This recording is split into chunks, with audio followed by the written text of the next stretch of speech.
Hola, ¿qué tal? ¿Cómo están? Espero que bien. Bienvenidos a su canal Metalurgiando Ando. Un saludo desde México. Yo soy Andrés y hoy vamos a revisar el desarrollo de la ecuación de Debye-Hückel para el cálculo del coeficiente de actividad. Lo que están viendo son los pasos que vamos a seguir para llegar a la ecuación propuesta por esta teoría. Comenzamos. A principios del siglo XX se tenía claro que la concentración en las mezclas de dos componentes estaba afectando los resultados esperados para los datos de las propiedades coligativas. Esto ocurría en cualquier mezcla. En el caso de dos componentes líquidos que no se disociaban pero que eran volátiles, se acercaron las teorías de Raoul y Henry, surgiendo el concepto de solución ideal. Sin embargo, no había mucho para explicar estos resultados para solutos que se disociaban en agua. Entonces se motivó la búsqueda de una teoría que describiera el comportamiento de los electrolitos y su afectación al cambio de las propiedades coligativas. Como ejemplo, esta gráfica en la que se muestra cómo se incrementa al incrementar la concentración de una solución de cloruro de calcio, se presenta la disminución en el delta de temperatura de congelación de la solución. En búsqueda de la explicación de estos diferendos, Debye, ganador del Nobel en 1936, en conjunto con Erich Hückel, en 1923 plantean un modelo teórico en el que establecen que las desviaciones comentadas están relacionadas con la presencia de iones, cargas eléctricas puntuales, las que generan interacciones culómbicas, y es lo que vamos a revisar. Lo que vamos a observar primero a la izquierda es cómo se observarían, si tuviéramos solo un anión y un catión en solución, cómo se observaría su campo eléctrico, es lo primero que aparece. Después veríamos cómo se influencia con campos, con fuerzas culómbicas que pueden ser dirigidas hacia fuera del área que están en de estas dos partículas. Y finalmente vamos a ver cómo se comportan las ondas de potencial eléctrico. De tal manera que podríamos tener una idea de cómo serían si solo habría dos partículas. Lo que ahora vamos a observar a la derecha es una solución donde está una concentración mayor de iones y cationes. Lo primero que vamos a observar es cómo aparentemente se mueven con plena libertad. Sin embargo, después vamos a ver cuando aparece el campo eléctrico cómo está distribuido por tantas partículas. Después vamos a ver cómo se mueve el potencial eléctrico en función del movimiento también de las partículas, y finalmente van a aparecer las fuerzas culómbicas. También vamos a observar cómo tienden en algún momento a agruparse.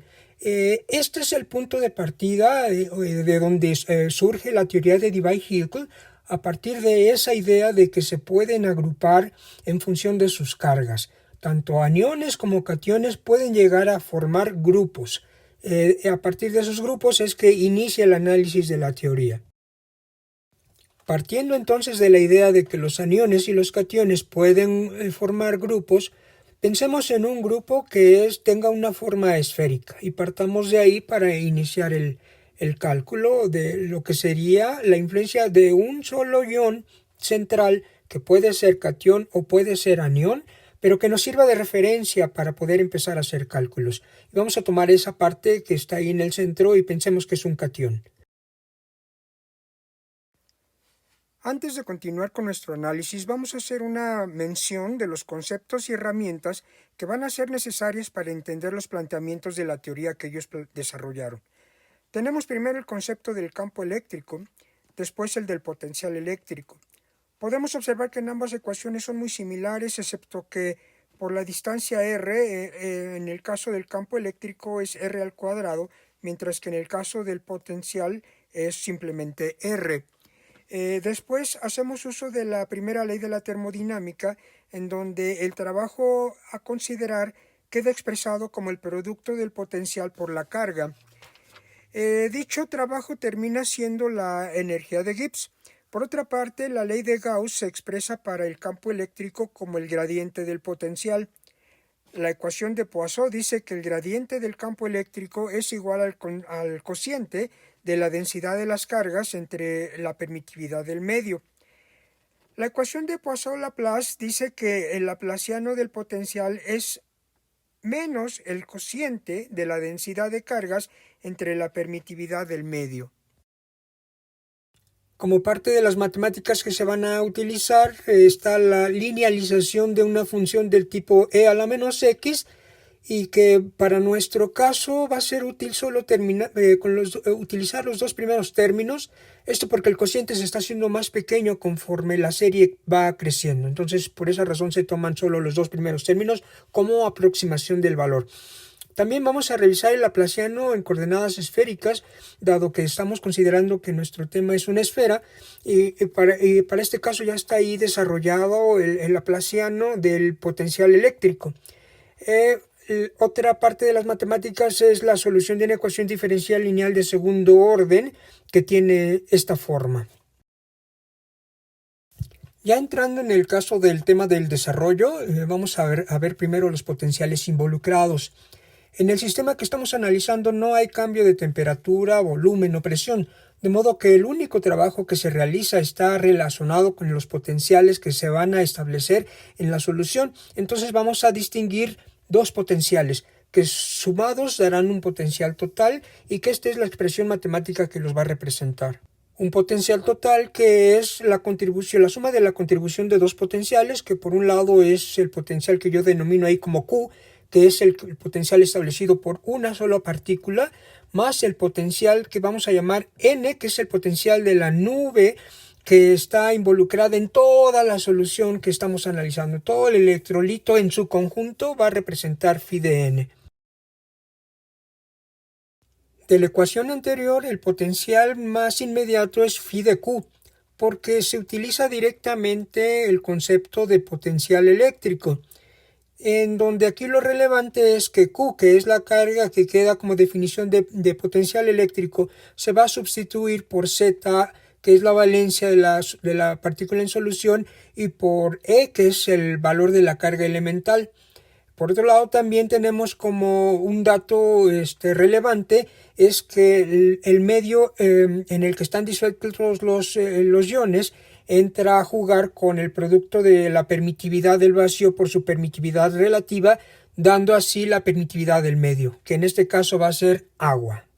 Por otra parte, R va a ser la distancia desde el ion central de referencia hasta cualquier área de la solución. Ahora hagamos una revisión y análisis de lo que es el concepto de nube iónica. Ellos sugieren que un catión o un anión que se hace rodear de sus cationes o de aniones forma una nube iónica, y esta nube iónica va a generar un potencial. Ese potencial es parte del que vamos a estar revisando. En este modelo, lo que vamos a encontrar como muy interesante, digamos algo muy interesante, es que ellos parten de una distancia A. Esa distancia A tiene que ver con el diámetro iónico, y parte del centro del ion referencia a el centro de los iones que lo están rodeando. Esto hace que sea el diámetro iónico. Entonces vamos a hacer uso de ese concepto de longitud A y también de longitud A medios. Ahora vamos a retirar las esferas para que nos quede solo la visión de lo que es el espacio, que es propiamente la nube iónica. Va a ser esta franja blanca, y ya están delimitadas ahí las longitudes A y A medios, que son los que consideran ellos que es la nube iónica. De momento solo diremos que el potencial eléctrico que se establece en la distancia A es igual al potencial que se establece a A medios. Este potencial, al multiplicarlo por la carga, finalmente lo que nos da es la energía de Gibbs. De momento vamos a dejar este concepto y vamos a continuar con el resto del análisis, pero era importante revisar esto que es la nube iónica para tener una idea de qué parten ellos para el análisis. Ahora hagamos el cálculo del potencial total. Ya una vez que tengamos el potencial total, dado que ya tenemos el potencial establecido por el ion referencia, vamos a poder encontrar lo que es el potencial de la nube iónica. Entonces hagamos el análisis de cómo calcular el potencial total. El punto de partida es considerar que la forma geométrica del campo eléctrico que genera la interacción en interés es una esfera regular. Entonces la ley de Gauss dice que el campo eléctrico es menos el gradiente del potencial total. La ecuación de Poisson establece que el gradiente del campo eléctrico es igual a la densidad de cargas entre la permitividad del medio, que una vez sustituyendo el valor del campo eléctrico en la ecuación de Poisson, vamos a ver que llegamos al término de que el laplaciano del potencial eléctrico es igual a menos la densidad de cargas entre la permitividad del medio. De la ecuación de Poisson-Laplace nos queda como reto encontrar quién es ρ de t, es decir, la densidad de cargas. Al buscar una expresión útil para la densidad de cargas, debemos introducir el concepto de Maxwell-Boltzmann, que nos proporciona el estado energético más probable en función de las condiciones de temperatura.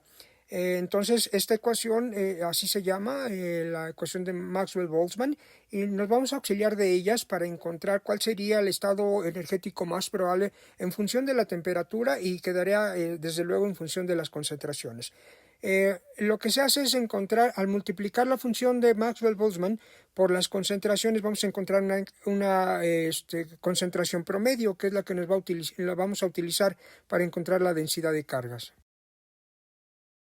Al multiplicar ambos lados de la ecuación por ZE, que representa el total de cargas por cada ion, vamos a encontrar esta expresión, en donde la sumatoria yésima de la concentración yésima por la Z yésima y por el valor de la carga elemental va a ser igual a la sumatoria del otro extremo de la expresión.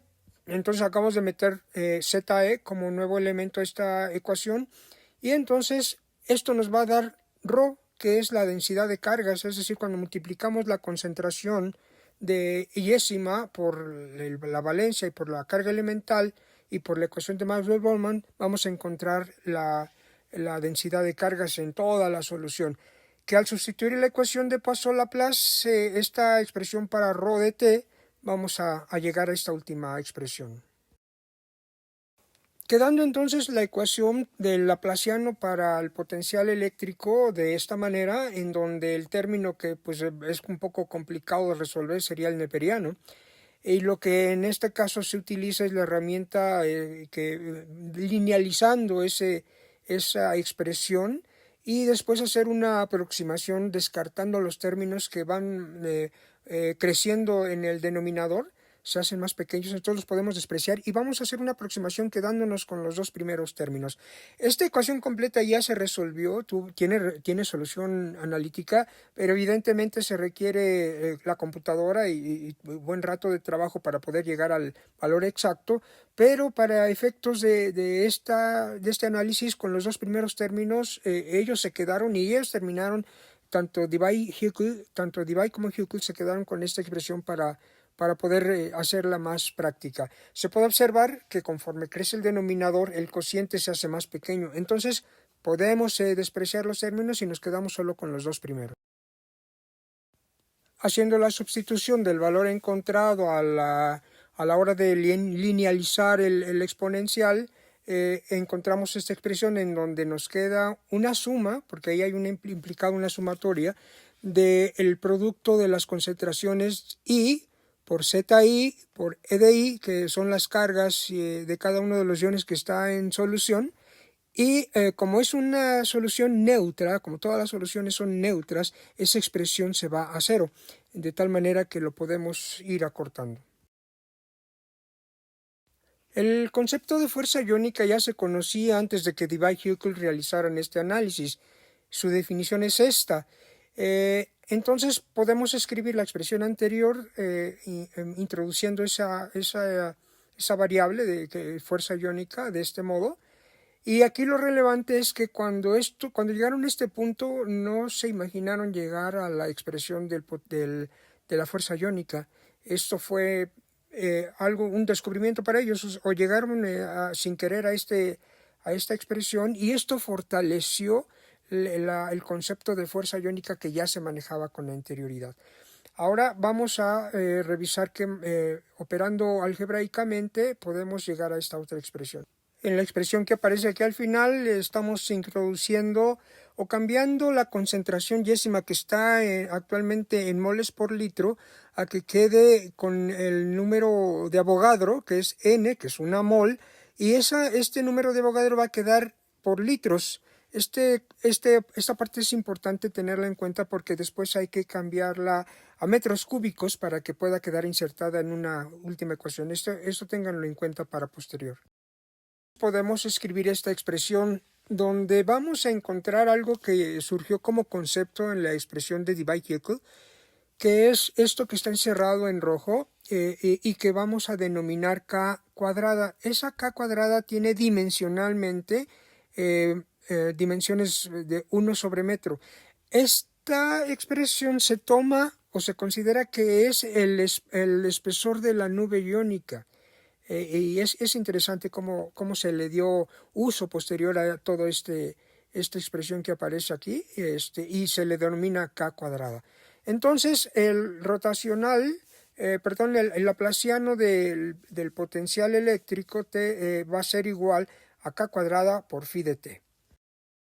Como ya habíamos visto en la parte introductoria, vamos a utilizar el laplaciano en coordenadas esféricas convenientemente por dos razones. Primero, porque estamos hablando de una esfera y por otra parte porque digamos que la derivada parcial del potencial eléctrico con respecto al ángulo θ y después respecto al ángulo phi no van a cambiar. Entonces estas dos expresiones se hacen constantes y al ser constantes sus derivadas parciales se hacen cero, de tal manera que podemos otra vez quitar términos y hacerlo más sencillo, quedando finalmente la expresión de 1 entre r cuadrada por r cuadrada parcial del potencial eléctrico con respecto a la distancia y va a ser igual a k al cuadrado por phi de t.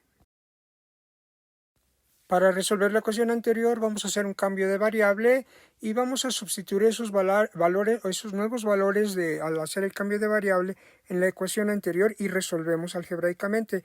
Ahí aparecen algunas derivadas parciales que hay que resolver y solo son pasos algebraicos los dos siguientes.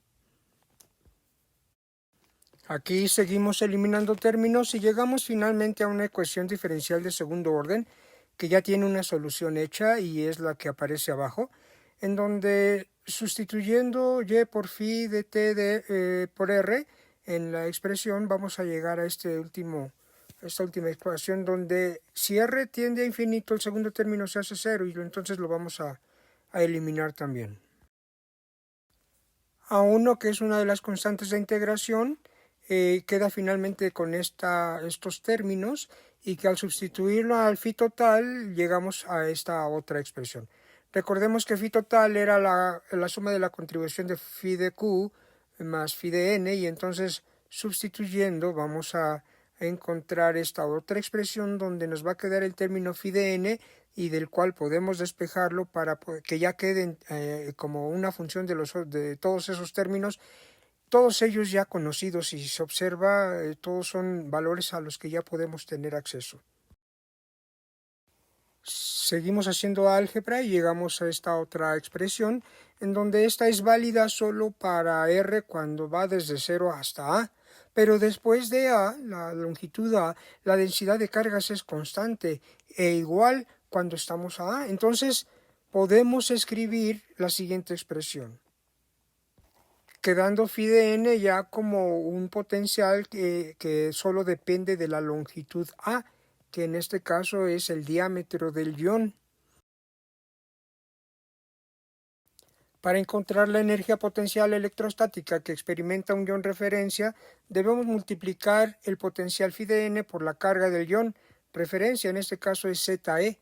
Si multiplicamos ambos lados por n, donde esta representa la totalidad de iones iésimos, vamos a llegar a esta expresión, donde como ya habíamos dicho, el producto de phi de n o de un potencial por las cargas involucradas por la totalidad al multiplicarlo por n nos va a dar la energía de Gibbs que andábamos buscando.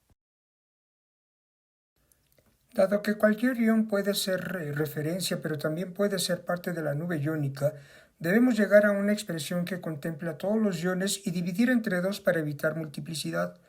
Llegamos entonces a una expresión de este tipo y donde ya vamos a introducir el concepto de coeficiente de actividad a través de su concepto de energía libre, que es igual a RT menos el logaritmo del coeficiente de actividad. De ahí, esta es la contribución de la no idealidad. Entonces, despejamos para el logaritmo natural de gamma. Llegamos a esta expresión donde, recordando lo que es el concepto de la constante de Boltzmann, vamos a sustituir o despejar a R, que es el producto de la constante de Boltzmann por el número de Avogadro, y vamos a encontrar a R y la sustituimos en la ecuación, operamos algebraicamente y vamos a llegar finalmente a una expresión en la que está la variable k, y recordemos quién es k, es esta, y entonces la sustituimos en la ecuación anterior.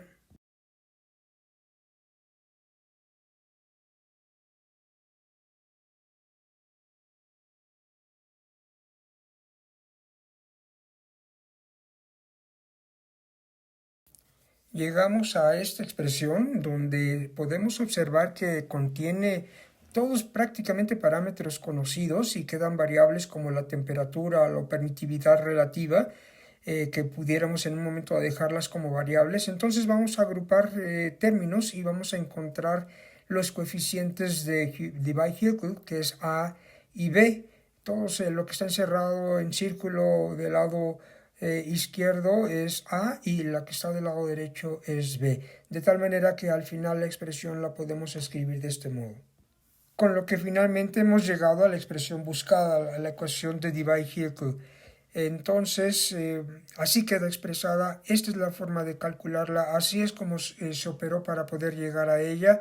Fue complicado el trabajito, fue digamos que bastante tedioso, pero vale la pena porque haciendo uso de conceptos tan simples o tan conocidos ya como es el del potencial eléctrico y como es el del campo eléctrico, pudieron llegar a esta expresión, y esto la hace muy interesante. Finalmente, al hacer la revisión y poner la prueba en el laboratorio para ver qué tal funcionaba, se encontró que es bastante efectiva, pero solo a bajas concentraciones.